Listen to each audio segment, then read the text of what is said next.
కేజీల చరిత్ర మాట్లాడే అరవింద్ గారు తన పుట్టు పూర్వోత్తరాలు ఎక్కడో, తన జన్మస్థానం ఏ పార్టీదో,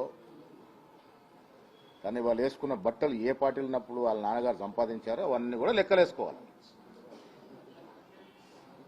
మా తమ్ముడు అరవింద్ గారికి నేను సూటిగా అడుగుతా ఉన్నా, ఒక్కసారి ఆత్మ పరిశీలన చేసుకోండి. డి శ్రీనివాస్ గారి జీవితం, రాజకీయ జీవితం ప్రారంభమైనప్పుడు స్వచ్ఛ స్వర్గస్థులైన మా అందరికి అన్నలాంటి వారు, వారి ఆర్థిక స్థితిగతులు ఏమిటి, మీరు పిల్లలు ఎట్ట పెద్దవాళ్ళు అవుతా ఉంటే అట్లా ఎదిగారు వారు. డి శ్రీనివాస్ గారు టీఆర్ఎస్ పార్టీలో ఉన్నప్పటికీ